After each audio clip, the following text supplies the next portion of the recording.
Samantha, how long are you going to take? What time are you coming home? What are you doing with Cindy? It's already this late. Where have you been all morning? You didn't even come home to make lunch. I've been at the hospital to have a checkup. I reminded you when I left this morning, didn't I? And I think I told you that I would have this checkup a week ago when I made the appointment. I mentioned that I wouldn't be able to prepare lunch for you. I'm thinking of going to my parents' house to let them see Cindy. I'll spend a few hours there, and hopefully Cindy will be able to have a nap before I come home. Cindy was only born last week. You can't parade her about outside all day. You've got to bring her home right now. It's already this late. I can't believe you could be so irresponsible. Don't you care about Cindy at all? She could get sick this late. It's still 1:30, and there's no need to be so overprotective. I've taken precautions for the sunlight, and we're only going to see my parents. It's not like I'm taking her to meet everyone I know or pushing her pram through a crowd of sick people.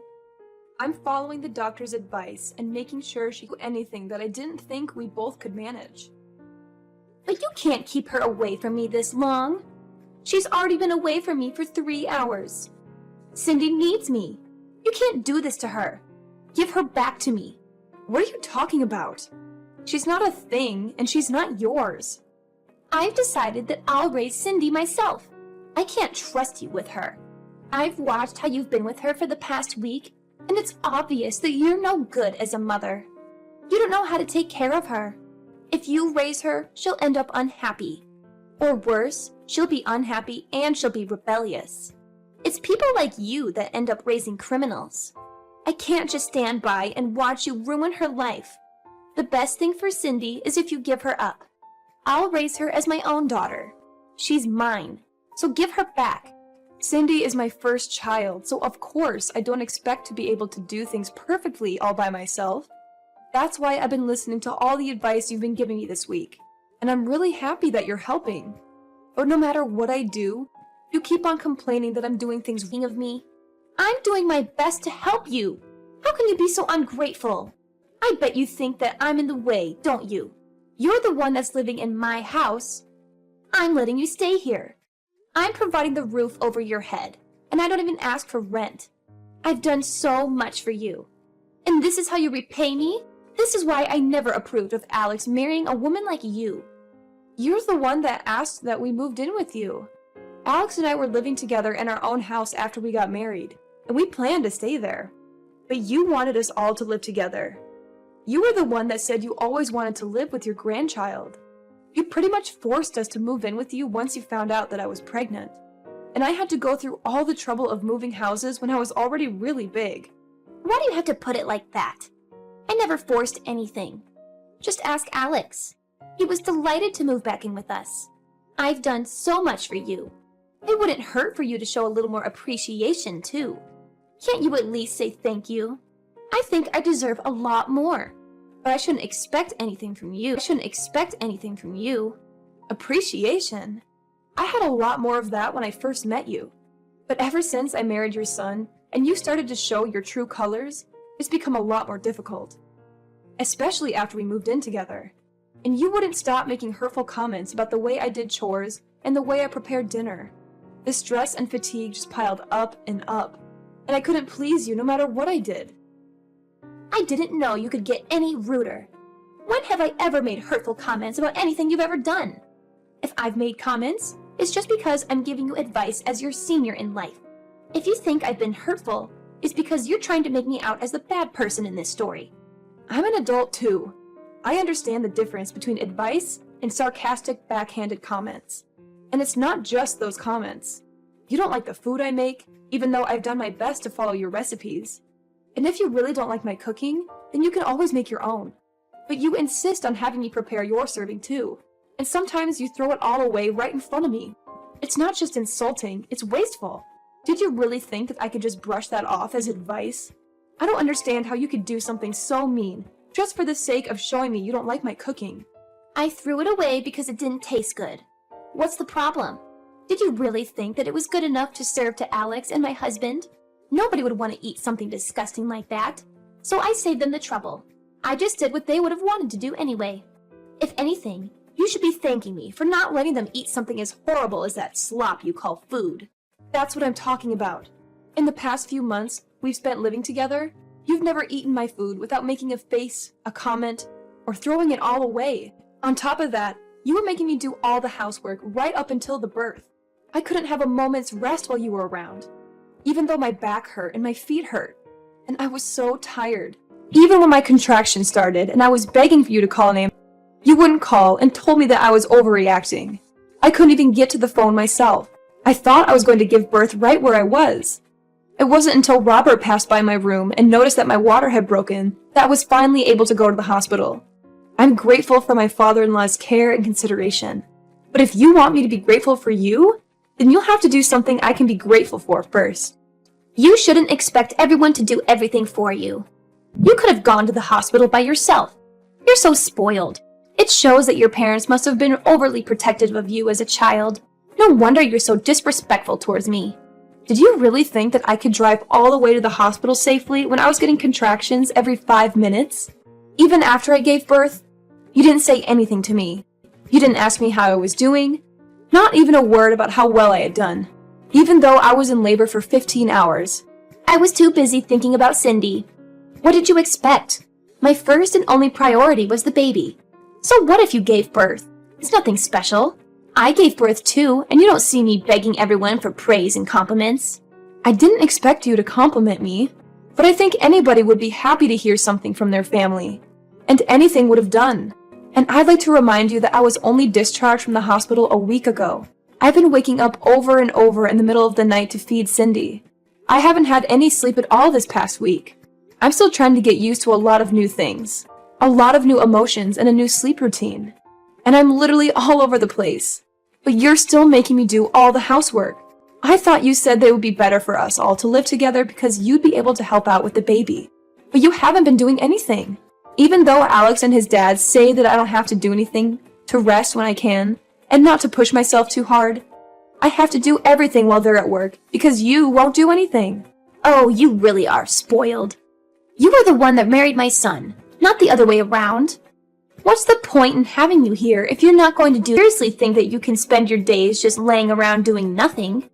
You're being childish if you think that's how things work, just because you've moved in with us. I'm here to be with Cindy, not with you.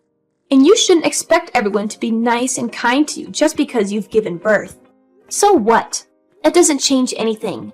You're sorely mistaken if you think you get to slack off just because you've had a baby.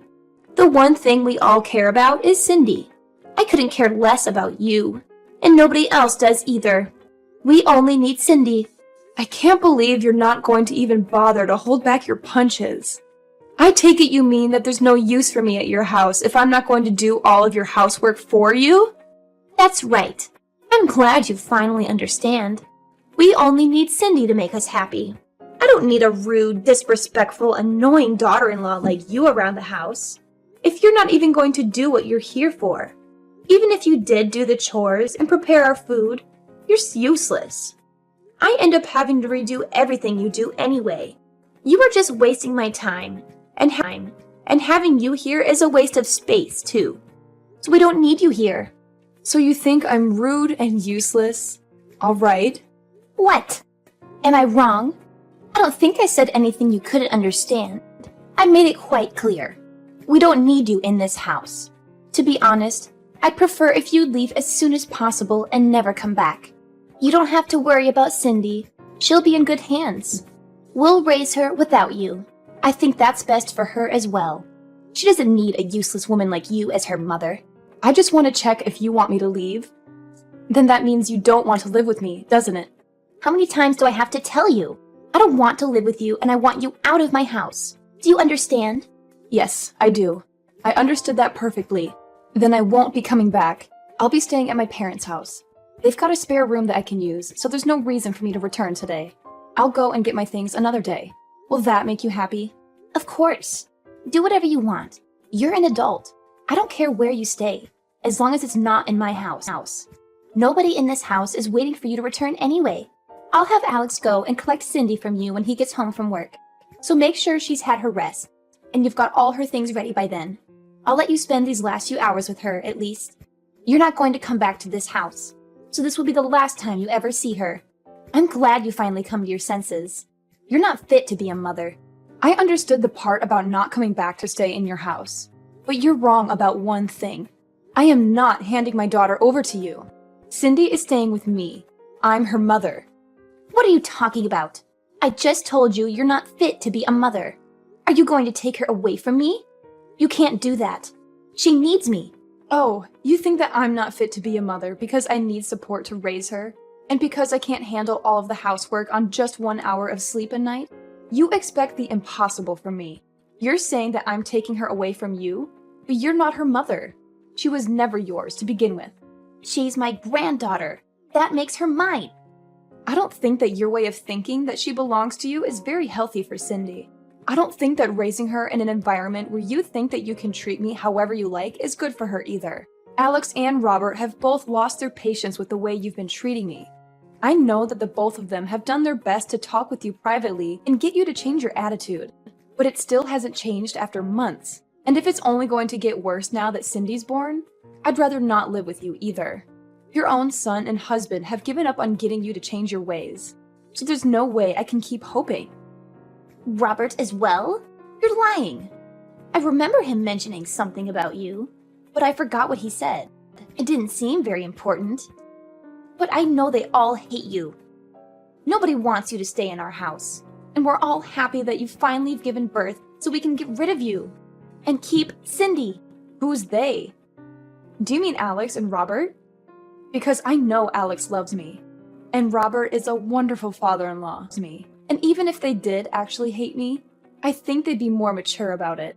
You've been far from mature these past few months. You've been passive-aggressive and childish at best. All you've done is bully me and make me feel bad about myself. I've had enough. We've all had enough of your behavior. If you're not going to fix it, then there's no point in sticking around and waiting for you to change. I'm not returning to your house. And if you won't reflect on your actions, I won't let you meet Cindy. You won't let me see Cindy? That's ridiculous. You can't do that. You can't keep her away from me. You have no right to do that. I'm not going to listen to a woman that can't even raise a child properly. You don't have to come back. But I'm not letting you keep Cindy. Give her back right now. Cindy will be happier that way.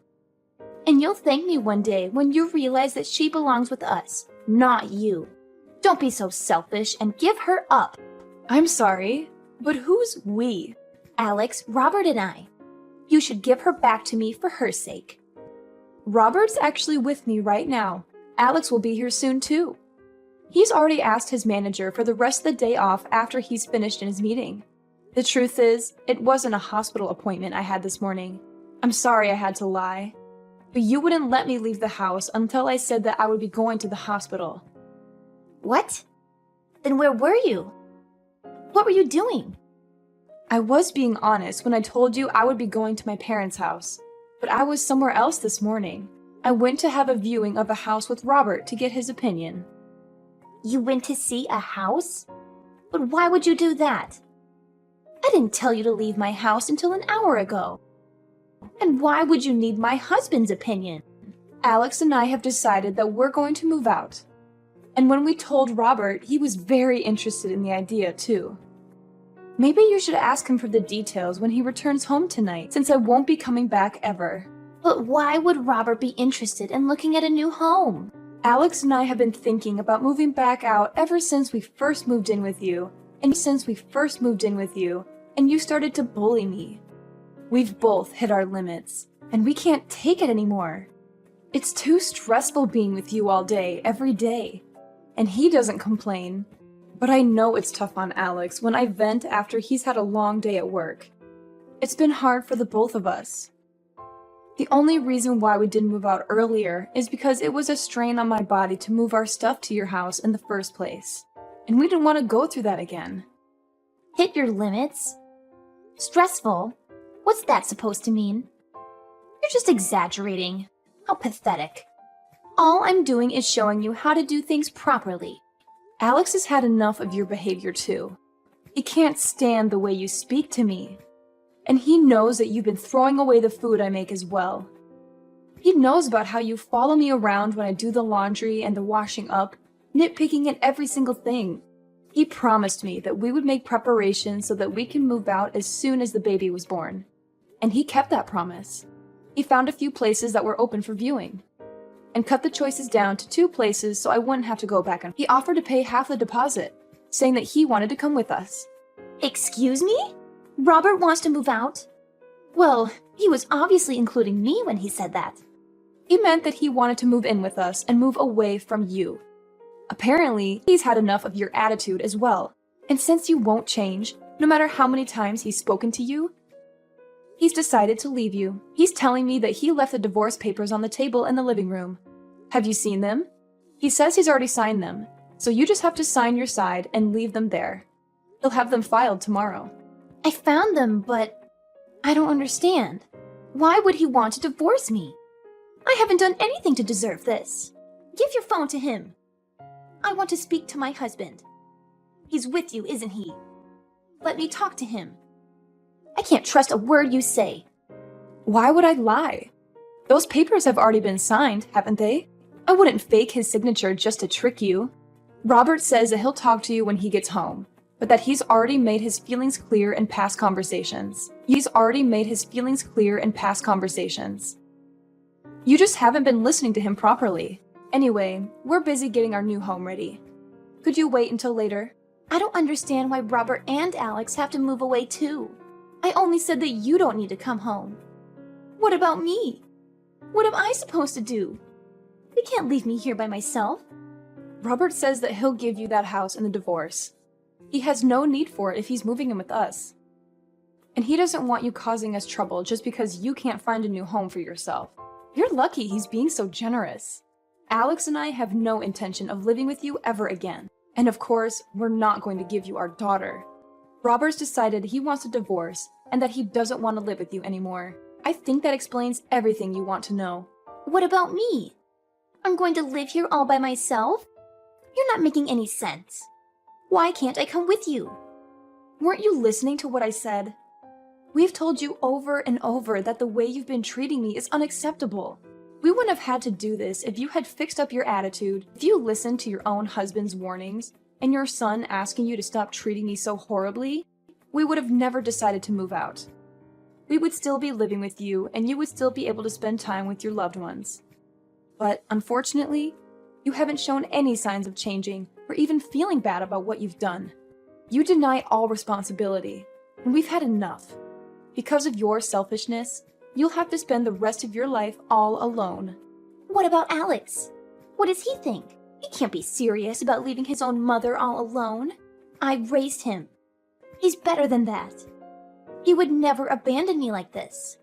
You've tricked him into thinking that I'm the bad person and convinced him and my husband to follow you. Have you forgotten that Alex was the one that always was intervening and defending me from you when we first moved in? He was doing his best to keep himself between you and I when he could, and making sure that I wasn't stuck with you alone when he was at home. But then he had to start a new project at work and was coming home tired more often, and didn't even have the strength to argue back to the things you were saying to me. The stress of work and your treatment of me was accumulating for him too. That's when he promised that he would find us a new place to live. We realized that the best way to deal with the situation was just put up space between us and you, for the sake of our physical and our mental health. You're lying. Alex would never want to leave me.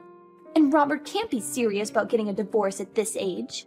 I'll never be able to get remarried. I'll be alone. Can't he rethink the divorce? I'll do anything. He's not honestly thinking we should get divorced, is he? You'll have to talk to Robert directly about that, though he says that there's nothing more to say. And we've already chosen a new home that has enough room for the 3 of us and Cindy. Robert is welcome to live with us, but there's no room here for you. Moreover, Robert's actually put a lot of money into this house for us. He's been very considerate since Alex and I had to pay a lot for the hospital bills last week. We don't plan on telling you where our new address is either.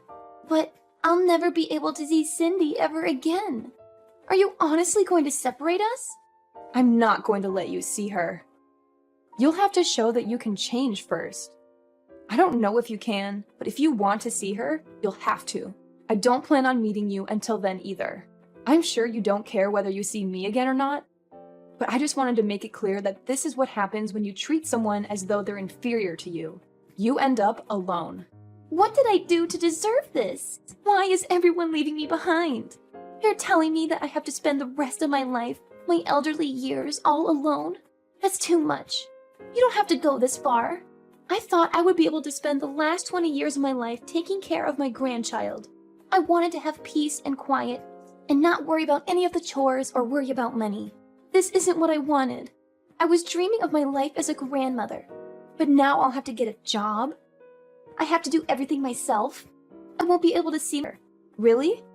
I guess you hoped that I would be the person to take care of all the chores and plan to live off your husband's saving and pension, all without lifting a finger yourself. But you ended up breaking that dream with your own hands. You should have been more respectful towards the people around you if you wanted them to love and take care of you. I'm tired of you complaining about every little thing I do, but now you'll have to do everything yourself, and you won't be able to see your family ever again.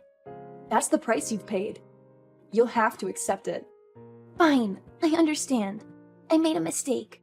I shouldn't have been so nagging. I'll do my best to get on with you from now on. I'll change the way I've been acting towards you. So please don't move out. It's too late for that. We've already paid the deposit and signed the documents for the house. We won't change our minds about living away from you, and we'll be moving all of our things into the new place over the next few days. We're all going to live here in peace without you. Robert will be returning to your house this evening to pack up our essentials, so you should have a good long talk with him then. He'll be staying there until all of our things have been moved, but he's quite adamant about having the divorce, so I suggest you forget about talking him out of it, and talk about how you can make an effort to change your behavior. That way, you might have a chance to meet Cindy in the future. Samantha, I'm sorry. Let's all live together. I don't want to be alone. I think we might have gotten off to a bad start. But I'll change. I'll do whatever it takes. I'm sure you'll come to understand why I was so harsh towards you. It was for your sake, but I won't do that anymore. Just let me see Cindy. I find it hard to believe that you'll change when you're still making excuses. You can't even apologize properly. It's too late after all. You can't change. Besides, you were saying yourself that you don't want to live with me, remember? I confirmed over and over. And you said that you wanted me to leave. Well, I don't want to live with you either. I hope you'll enjoy your final years without a rude, useless woman like me in the way. After her conversation with Samantha ended, Chloe had no choice but to wait for her husband to come home. The first thing Robert did when he returned to the house was to tell her that he wanted a divorce, and that he wasn't going to change his mind. He checked that she had signed the papers and took them to his lawyer to have them filed. He didn't speak a word to Chloe after that, and spent his time packing away all of his things. Anything that had to be dealt with regarding the divorce was done through his lawyer, and he was able to move houses without much fuss. Chloe got the house in the divorce, but it was brought to her lawyer's attention that she had spent Robert's savings on several occasions without his permission, and as a result, the amount she received in alimony payments decreased significantly. It wasn't enough for her to keep up the payments for the household bills, so she had to find a job in order to earn some money to pay for other essentials. She was so desperate to meet Cindy that she went to Samantha's parents' house and demanded that they tell her Samantha's new address. It didn't occur to her that she should have just shown Samantha that she was making an effort to change. In the end, Samantha's parents called the police because of how aggressive Chloe was being, and Chloe was taken away in a police car to be questioned. Chloe was not only divorced and looking for a job, but she was also slapped with a restraining order from Samantha's parents. On the other hand, Samantha and Alex were living happily ever after with their small family and were looking forward to having their next child. Robert was delighted,